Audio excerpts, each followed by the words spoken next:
한 주의 가운데에서 뜨거운 정치 현안을 본격적으로 토론합니다. 매주 수요일에 만나는 본격 토론.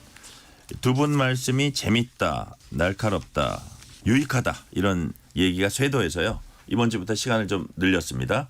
최진영 변호사, 김준일 시사평론가 나오셨습니다. 어서 오세요. 안녕하십니까. 네, 반갑습니다. 최진정입니다.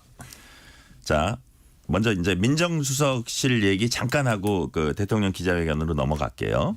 윤석열 대통령이 대통령실 민정수석실을 부활을 시켰습니다. 직접 와서 자기가 이제 그 발표를 했고요. 소개를 했고 민심 듣는 기능 강화하는 게 시급하다고 이제 판단했다고 이게 대통령실에서 설명을 하고 있고 반면에 야당은 최상병, 김건희 특검 대비에 더 무게가 쏠린 조직 개편이다. 사정기관 장악 시도다. 이렇게 얘기를 하고 있습니다. 어떻게 보세요? 그때는 틀렸고 지금은 맞다. 무슨 말씀이냐. 제도를 쉽게 폐지하는 건 아니죠.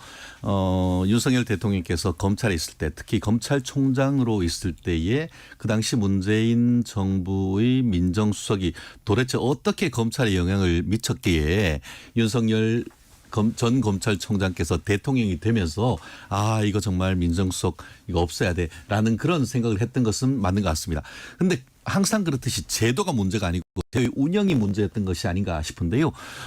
이번 같은 경우에도 종전 그 민주당 정권 하에서의 어떤 민정수석의 폐해를 몸소 그 생각을 해서 폐지를 했는데 해봤더니만 이게 필요하구나. 대신에 국민들의 사정을 정보를 들어서 그 어떤 구중궁궐 용산의 어떤 서의 어떤 국민들의 목소리를 듣는 기능은 강화하되 대신에 본인이 직접 느꼈던 그런 그 정치 권력에 대한 통제를 하는 기능 그 제도로서의 민정수석 기능은 최소화하겠다. 그런 식으로 해서 어떻게 보면 민정수석 시즌2를 열겠다 이렇게 말씀하셨다는 취지에 비춰봤을 때는 말씀드렸듯이 폐지하고 났더니만 우리가 그 용산이 국민으로부터 너무 유리되고 그래서 국민의 목소리가 제대로 듣지 못한다는 그런 문제가 있다라는 것에 대한 어떤 결단, 국민 어떤 그 윤석열 대통령의 공약까지도 물리고 다시 국민들에게 어떤 이런 그 좀 더 다가가기 위한 제도를 만들었다고 한다고 하는 것은 물론 뭐 비판도 있을 수 있겠습니다만 반성적 고려에 의한 제도적 개선이라는 측면에서는 환영하는 바입니다. 네. 민정수석실 뭐 저는 만들 수도 있다고 봐요. 있다고 보는데 왜 타이밍이 지금이냐라는 거가 하나가 있고 또 하나는 저는 어제 이제 대통령한테 조금 아쉽거나 실망했던 부분이 뭐냐면은 우려가 굉장히 많이 나왔잖아요. 이게 이제 검찰 통제를 위한 거다. 뭐 대통령실이나 윤석열 대통령은 이제 민심을 청취하기 위한 거다. 그러면은 민정수석 어쨌든 대선 공약을 파기하고 하는 거면은 어떻게 그러면은 민심 청취를 더 민정수석실을 만들어서 어떻게 더 잘할지에 대해서도 방안이나 어떤 제도 개편이나 이런 것도 어제 좀 얘기를 했어야 되는 거 아닌가요? 근데 그냥 사법 리스크는 내가 알아서 할게. 걱정하지 마. 이렇게 대충 퉁치고 넘어가려고 하시더라고요. 그러니까 민정수석실을 그럼 만들 수도 있다고 보는데 그런 우려를 불식시킬 수 있을 만한 거에 대해서도 상세한 설명이 필요하다라는 거고 대한민국은 검사 아니면은 민심을 청취 못합니까? 그러니까 가뜩이나 검사들 너무 많아가지고 이 정부 들어와서 그런데 또 여기에 이제 검사를 임명했다라는 건데 이분이 이제 뭐 훌륭하신 분이에요. 김주현 신임 이제 그 민정수석. 근데 이분의 이력을 보면은 법무부 검찰과장, 법무부 기획조정실장, 법무부 검찰국장. 그래서 법무부에서 꽤 오래 있었고 이제 뭐 서울중앙지검 3차장도 했는데 이 자리가 뭐냐면요. 쉽게 얘기를 하면은 조직 관리하는 자리예요. 검찰국장이라는 게 법무부하고 검찰하고 얘기하면서 조직 관리했던 분이고 나중에 이제 박근혜 정부 때 이분이 대검 차장하고 이제 법무부 차관하잖아요. 그러니까 2인자잖아요. 2인자가 뭐 하나요? 조직 관리하는 겁니다. 그러니까 이분은 조직 관리에 검찰 관리에 특화된 분이에요. 그러니까 정확하게 그런 사람을 딱 앉혀놓고 민심 청취를 하겠다라고 하면은 국민들이 믿겠냐고요. 그러니까 어떤 사람을 앉히느냐 그리고 어떻게 그러면 이걸 할 것이냐에 대한 두 가지가 다 지금 미흡했기 때문에 당연히 뭐 야당뿐만이 아니라 국민들도 검찰 통제하려고 하는구나 뭐 이렇게 볼 수밖에 없는 거죠. 그 부분에 대해서는 좀 반박을 좀 해야 될 것 같은데요. 검찰 중에 조직 관리에 특화된 사람이 어디 있습니까? 실질적으로 이제 그 검찰로서 처음에는 이제 뭐 형사부에서 하고 특수부로 가고 차장 어떻게 보면 검사장 가면은 그러한 어떤 그 기관의 장으로서 하는 과정에서 어떤 조직을 이끌어가는 것은 그것은 기본이고 그것을 통했기 때문에 어떻게 보면 대검 차장까지 갈 수 있었던 것인데 닭과 달걀을 거꾸로 뒤집어엎는다라는 생각이 들 수밖에 없고 어떤 그 정보기관의 수장을 법조인으로 앉히는 것은 저는 그건 글로벌 스탠다드라 생각합니다. 다른 나라에서 어떻게 보면 CIA건 아니면 뭐 모사드건 어디건 그런데 수장 중에 법률가가 아닌 케이스가 사실은 많지가 않습니다. 특히 이런 부분 같은 경우에는 오남용 될 경우에는 인권 침해적 요소가 굉장히 강할 수밖에 없기 때문에 그렇기 때문에 윤석열 대통령께서도 어떤 인권과 정보를 다루는 부분에 있어서는 법조인으로 하는 것이 세계적인 추세다라고 말씀하시는 건 그분이고 그럼 거꾸로 한번 되물어 보겠습니다. 노무현의 남자 문재인, 문재인의 남자 조국 두 사람의 공통점이 뭐죠? 청와대에서 민정수석했습니다.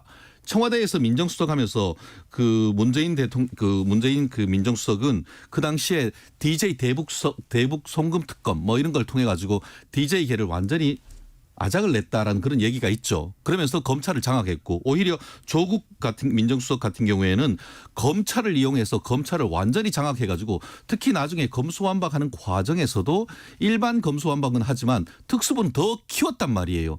그런 식으로 해서 했던 그 폐해에 대해서 어떻게 보면은 그 윤석열 대통령께서 설령 그 검찰 출신으로 민정수석을 앉힌다 하지만 그 기능을 정말 민심을 청취하는 데 포커스를 둔다라는 그 의지를 밝혔는데 그 의지를 밝혔지만 그렇게 하지 않을 경우에는 민주당이 바로 가만히 있겠습니까? 그렇다는 점에서 저는 말씀드리고 싶은 겁니다. 이거 반박에 대한 재반박을 해야 되는데 지금 예. 시간 저기 한 1분 네. 10초 정도 남았습니다. 말씀드리겠습니다. 일단은 최진영 변호사님의 인식에 좀 우려를 표할 수가 없는 게 방금 정보기관이라고 말씀하셨고 그러면 CIA 모사드하고 비교하셨는데 민정수석은 지금 민심을 청취하는 데라고 얘기를 했는데 갑자기 뜬금없이 CIA 모사드 얘기가 나오는 거는 이거를 어떻게 보는지 이미 최진영 변호사뿐만이 아니라 보수 진영에서도 이거를 그런 기관으로 보고 있다라는 거고 자, 제가 말씀드릴게요. 참여정부 때 민정수석이 문재인, 박정규, 문재인, 전해철, 이호철 5번에 4명인데 이 중에서 검사는 박정규 1명이고요. 그리고 문재인 정부 때는 조국, 김조원, 김종호, 신현수, 김진구, 김영식인데 이 중에서는 감사원이나 판사 출신 검사는 신현수 1명입니다. 자, 이명박 때 이종찬, 정동기, 권재진, 정진영 다 4명 다 검사고요. 박근혜 정부 때 박상록, 홍경식, 김영환, 우병우, 최재경, 조대현 6명 다 검사입니다. 이게 패턴이 있어요. 그러니까 왜 보수 정권이 검사를 이렇게 중용하는지에 대해서 좀 성찰이 필요한 부분이에요. 제가 말씀드리는 게 그래서 아까 말씀드렸듯이 노무현 때 문재인 정무수석이 돼서 잘 됐고 문재인 때 조국 그러니까 비검찰 출신 정무수석이 돼서 잘 됐냐는 것을 제가 묻고 싶은 겁니다. 네. 자, 2부 순서 여기서 마치고 3부에서도 두 분과 계속 본격 토론 이어가도록 하겠습니다. 최진영 변호사, 김준일 시사평론가와 함께 본격 토론 이어가도록 하겠습니다. 이번에는 내일 열리는 기자회견 얘기 좀 해볼게요. 자, 제가 이런 식으로 한번 여쭤볼게요. 자, 만족스러운 기자회견이 될까 아니면 실망스러운 기자회견이 될까? 좀 단순화시켜서 얘기하면 기자회견 성공 혹은 실패. 어디에 한 표 던지시겠습니까? 성공해야죠. 국민을 위해서. 그렇지 않습니까? 어떻게 보면은 그 소통을 위한 첫 삽을 떴다라고 할 수 있는 것은 이재명 민주당 대표와의 영수회담이었던 것이고 이번이 두 번째 삽 아니겠습니까? 첫 술에 배는 부르지 않지만 두 번째 술부터는 이제 슬슬 배가 불러와야 되는 그런 시점이 된 것 같습니다. 그렇다는 점에서 어떻게 보면은 그 영상을 통해서 윤 대통령께서 2년간의 소회와 앞으로 3년간의 어떤 계획을 밝힌 다음에 중요한 방점은 뒤에 있지 않습니까? 1시간 동안 국민을 대표하는 기자들로부터 날로 정말 제대로 된 그 질문을 받겠다라고 얘기를 하시고 있고 실제로 지금 그 윤 대통령께서 국민들이 진짜 궁금할 점에 대해서 질문을 준비해달라 이렇게 얘기했지 않습니까? 날것 그대로였던 질문. 그것에 대한 대통령의 생생하고 진솔한 어떤 그 답이 있다라고 한다고 하면은 총선으로 인해서 수세가 된 어떤 그 용산의 어떤 대통령 상황이 공세로 전환되고 또 그것이 이제 실질적으로 대한민국이 나아갈 수 있는 한 계기를 만든다고 한다고 하면은 뭐 정말 국민을 위해서 좋은 것 아니겠습니까? 그렇기 때문에 저는 뭐 실패해야 되느냐 실패냐 성공이냐보다도 국민을 위해서 반드시 소통해야 되고 성공해야 된다고 봅니다. 네. 그 이제 보시기에 예상 질문은 나와 있어요. 근데 대답을 할 수 있는 그 폭이랄까 운신의 폭이랄까 그거를 어떻게 보세요? 그러니까 성공 실패를 얘기할 때. 일단 제가 오랜만에 최진영 변호사님하고 의견이 일치된 거는 성공했으면 좋겠다 정말로. 악수 한번 하시죠. 예. 진짜로 국민을 위해서 성공했으면 좋겠다 이런 생각이 드는데 예. 이 불길한 마음은 왜 가시지가 않는지 이런 생각이 들어요. 그러니까 저는 이렇게 생각합니다. 대통령이 일단은 이게 내용도 내용인데 스타일이 되게 중요하다라고 생각을 해요. 무슨 얘기냐면은 지금 대통령도 그렇고 대통령실에서도 그렇고 오해라는 말을 많이 씁니다. 국정 기조는 옳지만은 국민들이 오해하고 있다. 뭐 우리가 설득이 부족했다라는 건데 총선 결과가 이 정도로 뭐 한 10석이나 한 20석 정도 졌으면은 뭐 오해도 있을 수 있고 그런데 이렇게 뭐 야당이 192석 가져갔다는 거 오해는 없어요. 그냥 잘못됐다라는 거예요. 국정 기조 잘못됐으니까 바꾸라는 건데 또 국민들이 오해하셨으니 제가 설명하겠습니다라고 해서 가장 이제 걱정되는 게 뭐냐면은 윤석열 대통령 굉장히 많이 알려져 있잖아요. 1시간 회의하면 본인이 59분 말씀하신다는 뭐 59분인지 50분인지 모르겠으나 또 질문 하나 받고 뭐 20분 얘기하고 이럴까봐 굉장히 걱정입니다. 그래서 조국혁신당에서도 이제 발표했는데 단답형으로 좀 하셔라. 첫 번째 그거고 또 하나는 조금 자유롭게 하셨으면 좋겠어요. 그렇게 이제 예고를 하셨잖아요. 진짜 아메리칸 스타일 미국 자유 좋아하잖아요. 백악관 스타일로 하시면 얼마나 좋을까 이런 거예요. 그러니까 문재인 정부 때도 한 번 했는데 손드는 기자 있으면은 거기 지목해가지고 백악관은 뭐 우리 특파원 가셔도 아시겠지만은 그 브리핑룸이 지정석이 있어요. 그래서 네. 어떤 기자가 여기에 출입을 하는지를 대통령이 자주 또 기자회견하니까 압니다. 그래서 그렇죠. CNN에 누구 뭐 제임스 기자 이런 식으로 이제 지목을 한단 말이에요. KBS에 뭐 김아무개 기자 이렇게 딱 지목을 해서 네. 현안에 대해서 딱 받고 하고 이런 식으로. 그리고 또 하나는 기자가 그 답변이 대통령의 답변이 만족스럽지 못할 때 기자가 한번 재질문 재반박하는 질문도 할 수 있을 정도의 이런 형식이라면은 상당히 소통하려는 의지가 강하네 이렇게 뭐 나오면 이렇게 될 것 같고. 그러니까 현안에 대해서 저는 정면 돌파하는 게 맞다고 봅니다. 그러니까 보수 언론에서도 계속 얘기 나오는데 하나만 한 얘기 예를 들면 최상병 특검에 대해서 공수처가 수사하고 있으니 수사 결과 지켜보자. 이게 중앙일보의 뭐 그 정치부장이 칼럼에 썼거든요. 내가 예상 답변이 이거야 윤석열 대통령이 이렇게 써놨는데 이거를 뒤집으란 얘기예요. 그러니까 그런 얘기하지 말고. 예를 들면은 뭐 이게 불만족스럽고 법리적으로도 문제가 있지만은 국민들이 그렇게 원하면은 특검 받겠습니다. 이 정도 나오지 않으면은 이거를 지금 지지율의 이 위기, 국정의 위기를 돌파할 수 없다 저는 이렇게 봅니다. 네. 지금 스타일 얘기하셨는데 예를 들어서 좀 그 내가 이걸 어떻게 한다, 뭐 특검을 받겠다 이런 거 플러스 어쨌든 국민들의 마음을 헤아리지 못한 부분이 있잖아요. 그럼 그런 부분에 대해서 좀 진정성 있는 사과. 이런 게 있으면 더 좋을까요? 어떨까요? 그런 부분에 있어서는 좀 전향적으로 그 용산 대통령실 특히 그 소통을 담당하시는 분과의 어떤 얘기가 필요하지 않을까 싶은데요.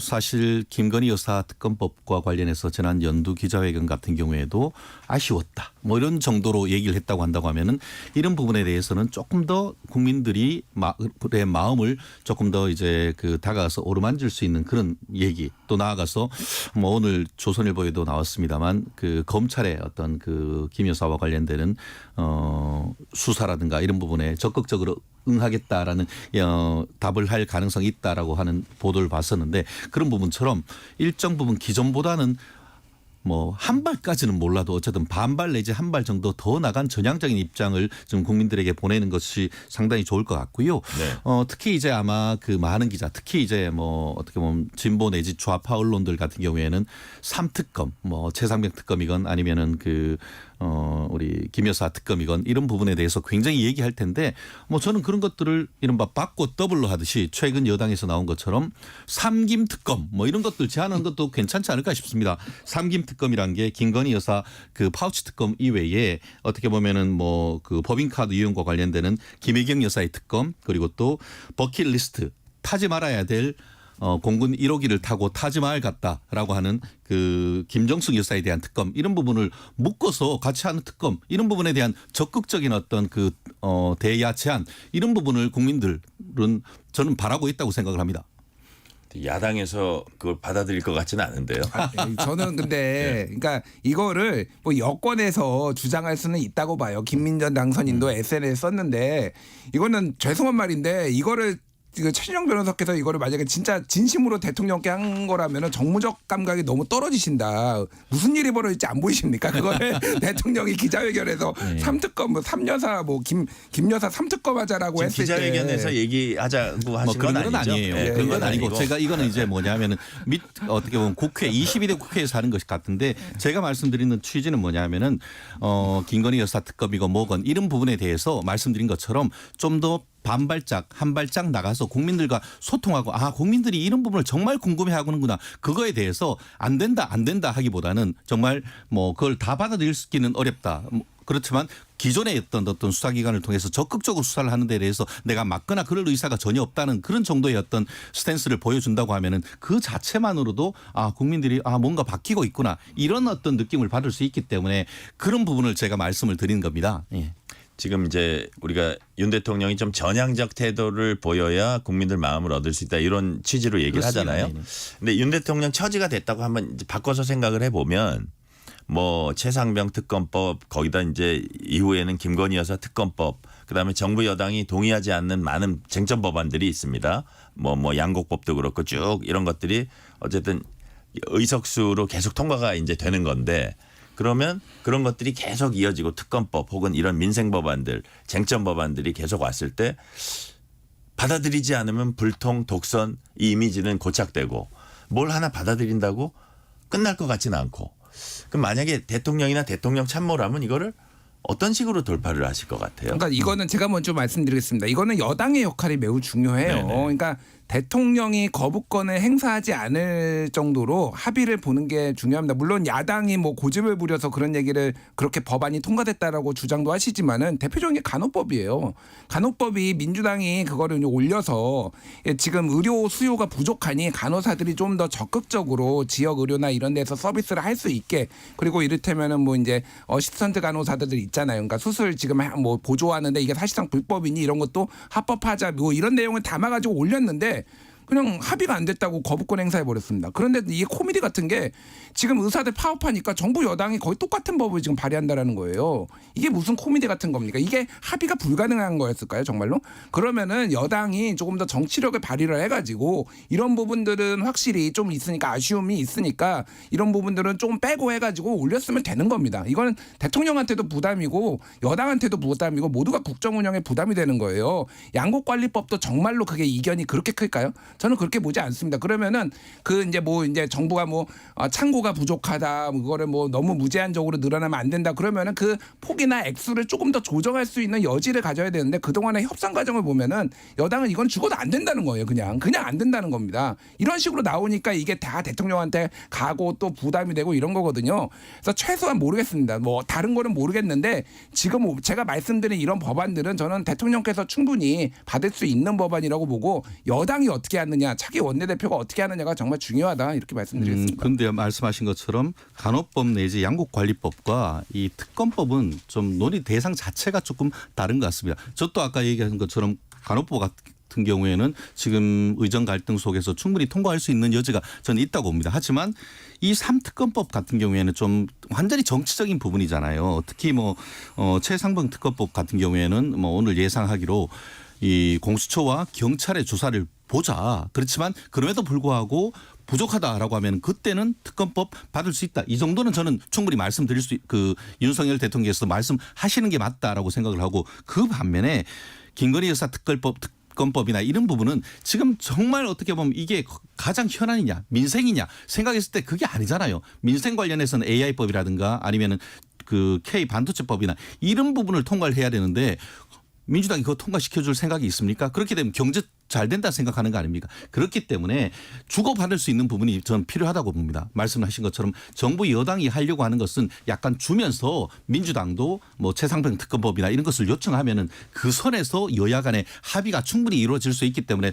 좀 더 크게 큰 틀에서 봐야 되는 것이지 계속 민주당이 어떤 정략적인 특검법 내지 이런 것만 발의하는 것은 오히려 국민으로부터의 어떤 역풍을 맞을 수 있는 그런 점을 민주당도 좀 생각했으면 어떨까 하는 생각입니다. 자, 다음 질문으로 넘어갈게요. 박찬대 원내대표가 어제 저희 프로그램에 출연해서 법사위원장, 운영위원장 꼭 가져오겠다는 방침을 거듭 확인을 했고요. 합의 안 되면 국회 처리 절차에 따라 표결할 수밖에 없다. 이렇게 얘기했습니다.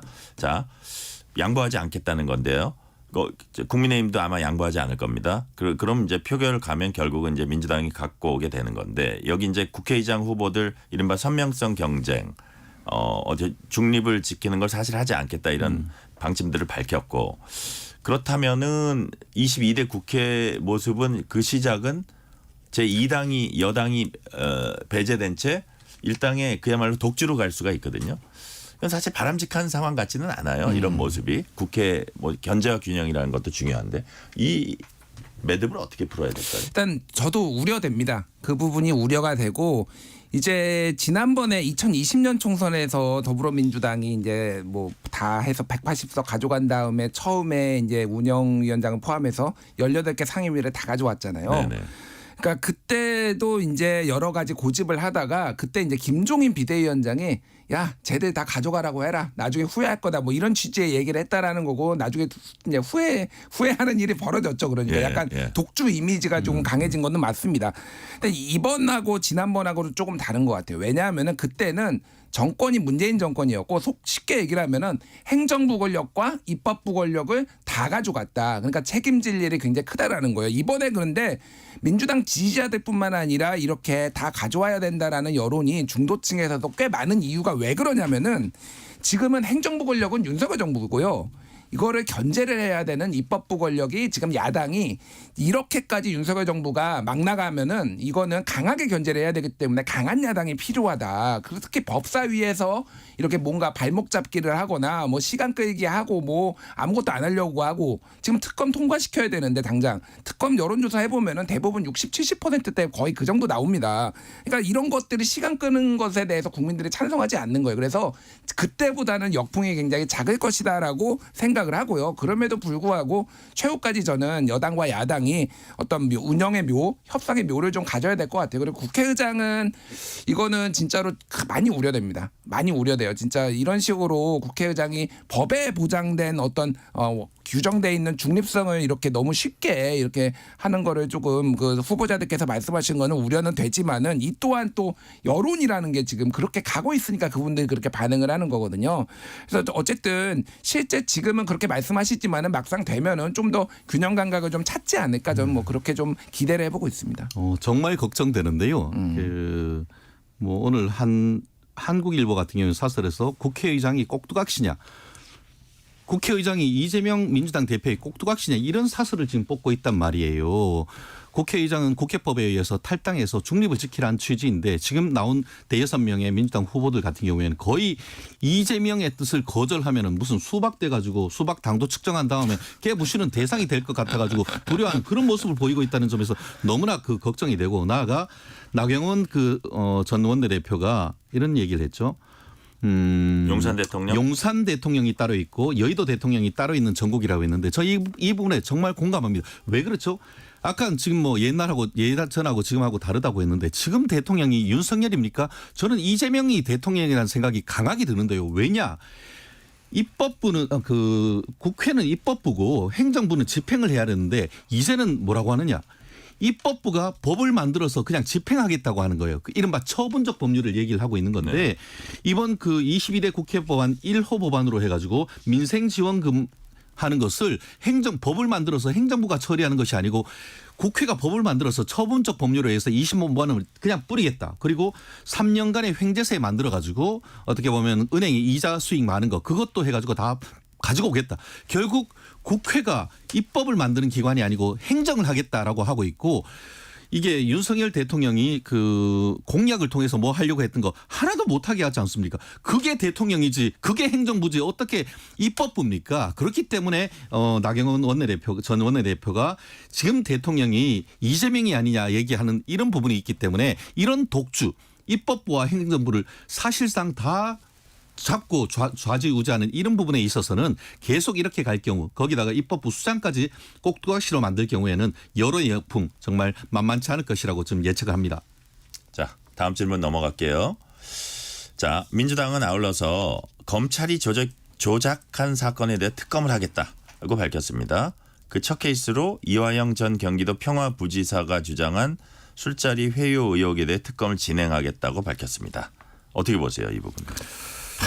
이것도 조금 우려는 돼요. 그러니까 국민들이 이 부분을 어떻게 보실까 사실 그러니까 민주당의 열정 지지자들 이재명 대표 열정 지지자들은 크게 상관은 없는데 그러니까 상관은 안 하겠지만은 그러니까 결국은 이 수사에 개입하려는 거 아니야?라고 이제 얘기를 그러니까 하는 거나 마찬가지로 이제 어떻게 들립니다. 보면 뭐 이재명 대표 수사가 이제 예고돼 있으니까 그 이후에 그런 거 아니야 이렇게 의심을 하죠. 예, 그러니까 그런 의혹을 이제 오얏나무 아래에서 가끔은 고치지 말라 뭐 이런 얘기도 있습니다. 다만 이제 그 특검을 할지 여부하고는 상관이 없이 이거는 검찰이 정확하게 밝혀야 돼요. 그러니까 어쨌든 의혹이 제기가 됐고 이 부분에 있어서 그러니까 말로 아니라고 하는 거잖아요. 그런 일이 없다 뭐 얘기를 하지만은 이화영 뭐 이제 전 부지사 같은 경우에는 그런 거에 대해서 강하게 주장을 하고 있고 이게 일이 이 정도로 커졌으면은 각종 증거 자료를 검찰이 가지고 있는 증거 자료를 제출하면 되는데 그러니까 이러니까 특검 얘기가 나오는 거예요 사실. 그래서 이 문제를 저는 의혹이 있으면은 규명하는 게 맞고 그게 특검이 되는 게 맞을지 아니면 다른 방식이 되는 게 맞을지는 모르겠습니다. 그리고 아마 민주당에서도 이거를 최우선적으로 하지는 않을 거예요. 그러니까 지금은 모든 어떤 힘을 최상병 특검 쪽에 지금 모으고 있기 때문에 추후에 될 가능성도 있지만은 좀 신중하면 좋겠다. 이 부분은 좀 그렇게 말씀드리겠습니다. 입법행정사법기관위에 민주당이 있습니까? 어떻게 기존의 헌법에 보장된 사법기관과 그 경찰 내지 검찰 조직을 하나도 못 믿겠다는 겁니까? 이게 바로 수사 개입이고 이게 바로 재판 개입 아니겠습니까? 1심, 2심 실형 2년 받아가지고 대법원 판결 남아있는 조국 전 장관이라든가 아니면 이재명 민주당 후보의 가장 측근 오른팔 왼팔 있는 사람들이 실형을 다 받고 있는 그런 상황 속에서 이렇게 되니까 이제 재판이 뭐가 잘못됐다고 해서 그 부분에 대해서 개입하겠다. 수사에 대해서 뭐 진행하니까 수사가 있는 거 다 가지고 와서 하겠다. 그것도 일반 본인들이 만들어 놓는 공수처에서 하는 것이 아니고 공수처는 깡그리 부인하고 특검 만능주의. 도대체 특검이 몇 개입니까? 민주당이 그렇게 얘기해 가지고 만들어 놓은 상설 특검은 도대체 어디 갔습니까? 상설 특검에 1호라도 한번 해볼 생각이 있는 겁니까? 그렇다는 점에서 모든 것이 어떻게 대한민국의 기존 시스템을 이용해서 국민의 어떤 세금을 최소화하면서 효율적인 어떤 결과를 만들려고 하는 것이 아니고 이번 지금 최상병 특검만 해도 국회 입법조사처에서 단 1년에 80억 이상 돈이 든다고 합니다. 그게 1년 만에 끝날 것 같습니까? 그렇다는 점에서 세금 아까운 줄 아시고 기존 헌법상의 시스템 존중하는 모습 그거 보이지 않으면은 아까도 지금 김준일 평론가님도 말씀드렸듯이 우려되면 우려되는 거지 왜 우려는 되는데 점점점 하는지는 납득하기가 어려운데요. 오히려 여론의 역풍이 아닌 태풍이 돌아올 것이라 생각합니다. 시간 관계상 다른 질문할게요. 국민의힘 총선 백서 TF에서 총선 패배 책임자 리스트를 만들어야 한다 이런 주장이 나왔습니다. 아울러 백서를 작성하기 위한 일부 설문 문항이 한동훈 책임론을 부각하기 위한 것이라는 이제 비판이 나왔어요. 그래서 조정훈 TF 단장이 문자 폭탄 세례도 받았다고 합니다. 이런 상황 어떻게 보세요? 아프더라도 저는 해야 된다고 봅니다. 마치 이거는 그 2012년이었습니까? 그 문재인 후보를 냈다가 패배한 다음에 민주당에서 한상진 서울대 교수님이 한상진 백서란 걸 만들었습니다. 그거 만들 때 거의 민주당이 초토화됐었을 겁니다. 한상진 교수 거의 뭐 대한민국에 있을지 없을 정도로 비판을 했지만 결국 그런 어떤 뼈아픈 성찰을 바탕으로 해서 5년 뒤에 대통령이 됐거든요. 그렇다는 점에서 민주당에서 그 국민의힘 같은 경우에도 내부적으로 욕먹을 해야 지금 국민에게 다가갈 수 있다라고 생각합니다.